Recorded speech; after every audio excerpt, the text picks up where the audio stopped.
ሰላም እንዴት ናችሁ? ሰላም ናችሁ ወይ? እኔ ዶክተር ፍቅሬ ነኝ፣ የማህፀንና ጽንስ ስፔሻሊስት ሐኪም። እንኳን ወደዚህ የዩቲዩብ ቻናል መጣችሁ። ሁላችሁም ሰብስክራይብ በማድረግ ጀምሩ።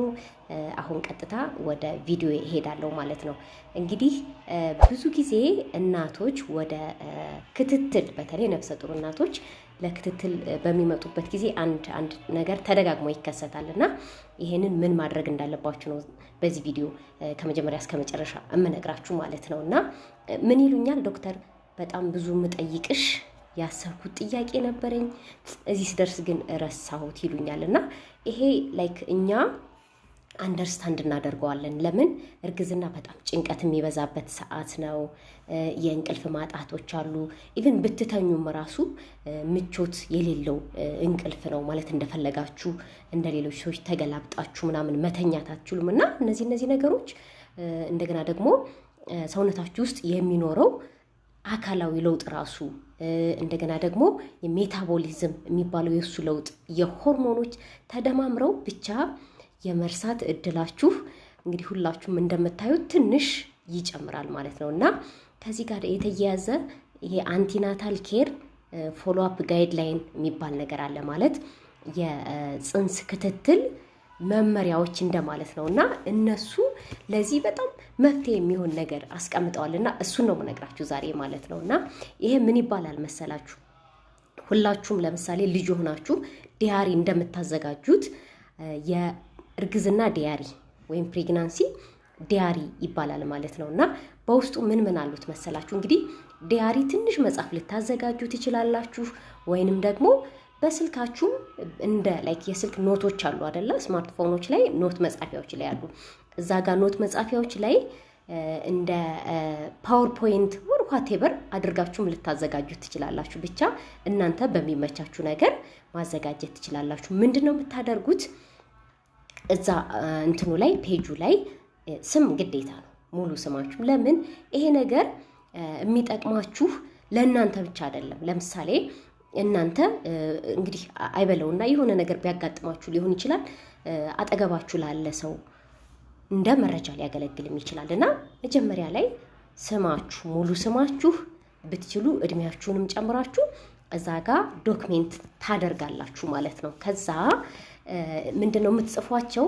ሁሌም ቢሆን የምትጽፉበት ቀን ማለት ነው። የምትጽፉበት ቀን እንግዲህ የቤታችሁ ናችሁ እርግዝናችሁን ካወቃችሁበት ቀን ጀምሮ ነው እነዚህ ነገሮች መጻፍ የምትጀምሩ። እና በመጀመሪያ ቀን የጻፋችሁበትን ቀኑን ትጽፋላችሁ። ከዛ ቀን ጀምሮ ሁሌም ስትጽፉ ወይም አዲስ ሀሳብ መጠየቅ ያለብኝ ሀሳብ አለ በምትሉት ቀን የዛን ቀን ያሰፈራችሁበትን ቀን ትጽፋላችሁ ማለት ነው። እና የምትጽፏቸው ነገሮች ዋና ዋናዎቹ ምንድን ናቸው የሚሉትን እስኪ ልንገራችሁ። እንግዲህ በጣም የሚጠቅመን ማለት ለክትትል የሚጠቅመን እናንተ ስትነግሩን፣ ለምሳሌ ቀናችሁ እንኳን ባይታወቅ በጣም የሚጠቅመን፣ እንደገና ደግሞ ለምሳሌ ከአንድ ቦታ ወደ አንድ ቦታ መሄድ የተለመደ ነገር ነው አይደለ? ስለዚህ በዛን ጊዜም ቢሆን የሚጠቅመን አንድ ነገር አለ።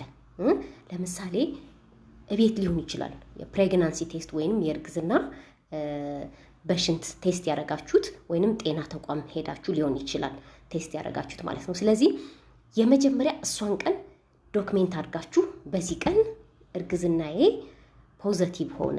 በተለይ ደግሞ የወር አበባችሁ ለማታውቁ ሰዎች፣ የወር አበባችሁ ለሚዛባ ሴቶች ይሄ በጣም ጠቃሚ መረጃ ነው። ስለዚህ የሽንት ምርመራ መጀመሪያ ፖዘቲቭ የሆነባትን ቀን እሷን መጻፍ፣ በዚህ ቀን የሽንት ምርመራዬ ፖዘቲቭ ሆነ የምትለውን ትጽፋላችሁ ማለት ነው።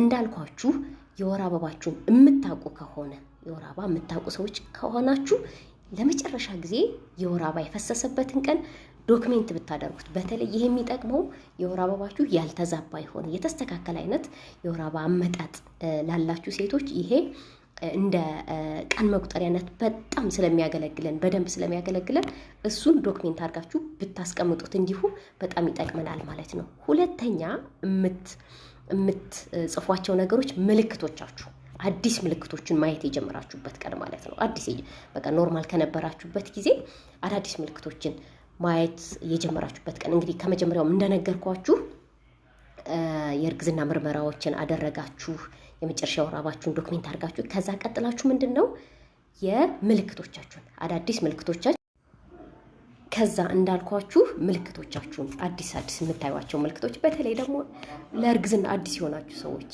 ማለት ኢቭን እርግዝናን የማታውቁ ሰዎች አላችሁ አይደል? የእርግዝና ምልክቶችን። ስለዚህ እናንተ ደግሞ አዳዲስ ምልክቶችን ይሄ ለብዙ ነገር ይጠቅማልና ለምሳሌ ማቅለሽለሽ ሊሆን ይችላል፣ ማስመለስ፣ የደም መፍሰስ ካላችሁ በተለይ ደም መፍሰስ ብዙ ጊዜ እናቶች የመጀመሪያውን ደም የሚፈሰውን ማለት እርግዝና ከተከሰተ በኋላ ደም ሊፈስ ይችላል እና ይሄን እንደ ወር አበባ ቆጥረው እርግዝና ያልተፈጠረን በማለት ብዙ ስህተቶች ሊሰሩ ይችላሉ። ለምሳሌ ለእርግዝና ያልተገቡ መድኃኒቶችን መውሰድና እንደዚህ አይነት ነገር ሊፈጠር ስለሚችል ማለት ነው። ስለዚህ ሁለተኛው ይሄን ማድረግ፣ የሆድ ከእምብርት በታች የህመም ስሜት ካላችሁ እነዚህ ነገሮች መመዝገብ አለባችሁ። ቀኑን አሁንም እንዳልኳችሁ ቀኑ አይረሳም። ሶስተኛው ከዛ ወደ ጤና ተቋም ሄዳችሁና አረጋገጣችሁ ነው። ስለዚህ መጀመሪያ ሄዳችሁባትን የቀጠሮ ቀናችሁ አይናው ጤና ተቋማት ሊመዘገብ ይችላል፣ ግን ኢትስ ናት ኢነፍ ማለት የራሳችሁ ነገር ቢኖራችሁ በጣም አሪፍ ነው እና የቀጠሮ ቀናችሁን ብዙ ጊዜ ደግሞ በመጀመሪያ የቀጠሮ ቀናችሁ ምን ይከሰታል? ክትባት ትወስዳላችሁ እና ያቺ የክትባት ቀን ለምን ትጠቅማላችሁ መሰላችሁ? በተለይ ይሄ ለእርግዝና የምንሰጠው ክትባት ለቴታነስ ብለን የምንሰጠው ክትባት ከወለዳችሁ በኋላም ጊዜውን ጠብቆ ቢቀጥል ይመከራል። ስለዚህ ያችን ፓተርን ጠብቃችሁ እስከ መጨረሻው ክትባታችሁን 5 ክትባት እንድትጨርሱ በጣም ትረዳለች ማለት ነው። ሁለተኛ የወሰዳችኋቸው ምግቦችና መድኃኒቶች ካሉ መድኃኒቶች እየወሰዳችኋቸው ያሉ መድኃኒቶች እና የተለዩ ማለት ምግቦች ካሉ እነሱንም ከዛ ከነዚህ ምግቦች ጋርና ከነሱ መድኃኒቶች ጋር ተያይዞ ያስተዋላችሁት አዲስ ነገር ካለ ይህንንም እንዲሁ ዶክሜንት ታደርጋላችሁ ማለት ነው። አራተኛ ሰውነታችሁ ላይ የምታዩቸው ለውጦች ለምሳሌ እንደዚህ ሆዳችሁ ላይ ጥቁር ነገር መቼ አያችሁ? እንደገና ላይክ ሆዳችሁ ትንሽ አበጥ ማለት መቼ ጀመረ? ከላይ ከምታዩት ማለት ነው። ብዙ ጊዜ የመጀመሪያ 12 ሳምንታት ወይም የመጀመሪያ 3 ወር ምንም አይነት ሆዳችን ላይ ለውጥ አናይም። ከዛ በኋላ ግን እናያለን፣ እናስተውላለን። በተለይ በሕክምና ማለት ነው። እናንተ ለውጡን መቼ አስተዋላችሁት የሚለውን ነገር ያችንም እንዲሁ ቀኗን ዶክሜንት ታደርጋላችሁ ማለት ነው። ከዚህ በኋላ እቤታችሁ ሁናችሁ ሁሌም አዳዲስ ነገር ወይንም አዳዲስ ጥያቄ በሚመጣላችሁ ሰዓት ይሄንን ነው በቃ በዋናነት ትኩረት እንድታደርጉበት የምፈልገው። ጥያቄዎች እንዴ በተለይ ለእርግዝና አዲስ ከሆናችሁ ከዚህ በፊትም ወልዳችሁ የምታውቁ ከሆነ ከዚህ በፊት ተፈጥሮባችሁ የምታውቁ ችግር ካለ የተለየ ነገር በእርግዝና የተፈጠረ ነገር ካለ እሱንም እንደዚሁ እዛ ጋር ዶክሜንት ታደርጉታላችሁ ማለት ነው። ስለዚህ ይቺ ናት ዋናዋ ነገር። እኔ ማስተላለፍ የፈለጓት በጣም ትልቁ ነገር እሱ ነው። ዛሬ ጻፋችኋት ማለት ነው አይደለ? ስለዚህ ነገ ሐኪማችሁ ጋር ስትሄዱ ዶክተር ይሄ ነገር አስተውያለሁ፣ ይሄ ጥያቄ ነበረኝ፣ ከምግብም ሊሆን ይችላል፣ ከመድኃኒትም ጥያቄ ሊሆን ይችላል፣ ከምልክቶቻችሁም ጥያቄ ሊሆን ይችላል፣ ከዚህ በፊት ከነበራችሁ የእርግዝና ኤክስፔሪየንስ ጥያቄ ሊሆን ይችላል። እነሱን እዛች ጋር ዶክሜንት አድርጋችሁ ታስቀምጣላችሁ ማለት ነው። ስትሄዱ እንደፈለጋችሁ ጠይቃችሁ ተረድታችሁ ትመጣላችሁ ማለት ነው። ከዛ በተጨማሪ አደገኛ ምልክቶች በእርግጥ በእርግዝና ጊዜ ሁሌም ቢሆን አደገኛ ምልክቶችን ካያችሁ ወደ ጤና ተቋም መሄድ በጣም ተገቢ ነገር ነው። ግን ለምሳሌ መሄድ የማትችሉበት ሴናሪዮ ቢሆን እና እንደገና ተዘናግታችሁ ቢሆን፣ ስለዚህ እንድትዘናጉ አልፈልግም። አደገኛ ምልክቶችን ልንገራችሁና እነዚህን ካያችሁ ሁሌም ወደ ሕክምና ተቋም መሄድ ያስፈልጋል። ከፍተኛ የሆነ የራስ ምታት፣ የአይን ብሽታ ካለ፣ የደም መፍሰስ ካለ፣ ልጃችሁን እንቅስቃሴ መስማት ጀምራችሁ ከሆነ የልጁን እንቅስቃሴ መቀነስ ካላችሁ፣ ትኩሳት ካላችሁ፣ የሆድ ቁርጠት፣ የፈሳሽ ሽታ ያለው ፈሳሽ በተለይ ሽታ ያለው ፈሳሽ እንደዚህ ካላችሁ ይህንን ነገር እንዲሁ ቶሎ በቀኗ በሰዓትም ሳይቀር ማለት ነው ዶክሜንት ማድረግ ተገቢ ነው ማለት ነው። ከዛም በተጨማሪ በመጀመሪያ ከብሔረሰቦት ምንድን ነገር አለ የልጃችሁን እንቅስቃሴ የሰማችሁበት ቀን በጣም ኢምፖርታንት ነው። በነገራችን ላይ እኛ ኢቭን ላይክ የመጀመሪያ እርግዝና ላይና ሌሎች ማለት ከአንድ በላይ እርጉዝ ያላቸው ሴቶችን ማለት በመጠየቅ ወይንም መጀመሪያ እንቅስቃሴ የሰሙበት ቀን በማወቅ እንደ ቀን መቁጠሪያነት ልንጠቀመው እንችላለን። ስለዚህ ይሄንንም ካላችሁ እሱን ዶክሜንት ብታደርጉት በጣም ከፍተኛ የሆነ መረጃ የምናገኝበት ነውና ቀኑንም የሰማችሁበትንም ቀን መጻፍ በጣም ተገቢ ነው ማለት። ከዛ ውጭ ጭንቀት ካለ፣ እንቅልፍ ማጣት፣ ድብርት፣ ፍርሃት ካለ እነዚህም ሁሉ እንዳልኳችሁ ጭንቀት፣ የእንቅልፍ ማጣት፣ ድብርት፣ ፍርሃት ካለ ከምን ጋር ተያይዞ ነው በምን ሁኔታ ነበር ይሄ ነገር ያጋጠመኝ የሚለውን ነገር ለሐኪማችሁ እንድትጽፉት እና ያ ነገር እየጨመረ ነው እየቀነሰ ነው አሁንስ እንዴት ነው የሚለውን ነገርም እንደዚሁ ዘርዘር አድርጋችሁ ጽፋችሁ ስትሄዱ ትጠይቃላችሁ ማለት ነው። ከዛ ሌላ ደግሞ በጣም ኢምፖርታንት የሆነ ነገር አሁን እኛ ራሱ መተው ክሊያንቶቻችን ማለት እናቶች ማለት ነው ለክትትል መተው ብዙ ነገር ነግረናቸው ይረሳሉ።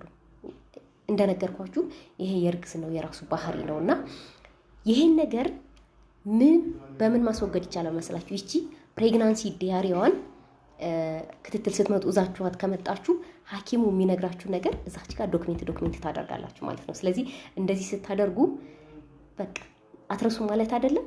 የሆነ ነገር እንትን ሲላችሁ የሆነ ሲልባችሁ ያችን ግልጥ አድርጋችሁ ታያላችሁ።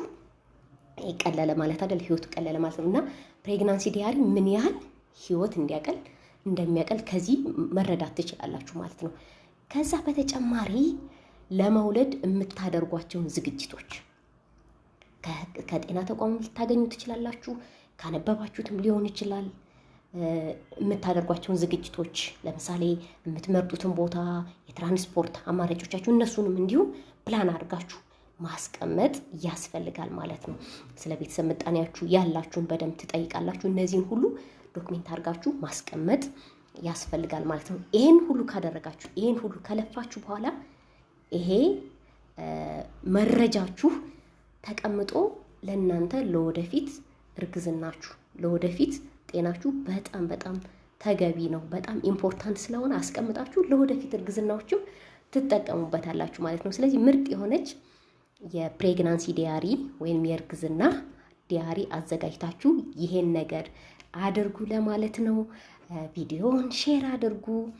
ከተመቻችሁ ካልተመቻችሁ የሚስተካከል የምትሉት ነገር ካለም ኮሜንት ላይ ፊድባክ አስቀምጡልኝ እና እንዲሁም ተጨማሪ ልሰራላችሁ የምትፈልጉትን ቪዲዮ ካለ በኮሜንት ብታሳውቁኝ ፖዚቲቭሊ ወስጄ የምሰራላችሁ ይሆናል።